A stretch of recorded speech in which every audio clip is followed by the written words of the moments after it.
মেঘলা, মেঘলা আপনার কেন ভিতরে উঠতেছেন? আমি মেঘলার সাথে কথা বলতে চাই। মেঘলা, মেঘলা।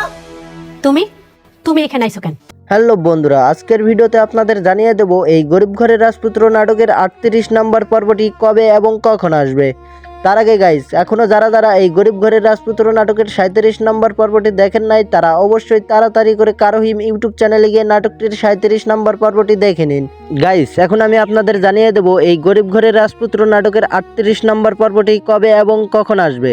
তার আগে গাইস, আপনারা যদি এখনো এই চ্যানেলের নতুন হয়ে থাকেন তাহলে অবশ্যই চ্যানেলটিকে সাবস্ক্রাইব করে রাখুন, কারণ গরিব ঘরের রাজপুত্র এই নাটকের পর্বগুলো কবে এবং কখন আসে এই চ্যানেলে কিন্তু জানিয়ে দেওয়া হয়। তাই গাইস, আপনারা সবাই চ্যানেলটাকে সাবস্ক্রাইব করে রাখুন। গাইস, আর বেশি কথা না বাড়িয়ে চলুন এখন আসে মূল কথায়। এই গরিব ঘরের রাজপুত্র নাটকের 38 নম্বর পর্বটি আপলোড করা হবে 3 জুলাই ঠিক দুপুর 12টার সময়। হ্যাঁ গাইস, 3 জুলাই ঠিক দুপুর 12টার সময় কারোহিম ইউটিউব চ্যানেলে আপলোড করা হবে। এখন যদি আপনারা চান এই নাটকটি সবার আগে দেখতে তাহলে অবশ্যই আমাদের এই চ্যানেলটাকে সাবস্ক্রাইব করতে হবে, কারণ গরিব ঘরের রাজপুত্র নাটকের 38 নম্বর পর্বটি যখনই আপলোড করা হবে সাথে সাথে আমাদের এই চ্যানেলের কমিউনিটিতে পোস্ট করে জানিয়ে দেওয়া হবে আপনাদের। তাই গাইস, আপনারা সবাই চ্যানেলটাকে সাবস্ক্রাইব করে রাখুন। তো গাইস, আজকের মতো ভিডিওটা এই পর্যন্তই। আর হ্যাঁ, ভিডিওটি যদি আপনাদের কাছে একটু হলেও ভালো লেগে থাকে তাহলে অবশ্যই ভিডিওটিতে একটি লাইক করে চ্যানেলটিকে সাবস্ক্রাইব করে কমেন্টে আপনার মতামত জানিয়ে যাবেন। দেখা হচ্ছে গাইস পরবর্তী কোনো ভিডিওতে। এতক্ষণ সাথে থাকার জন্য আপনাদেরকে অসংখ্য ধন্যবাদ।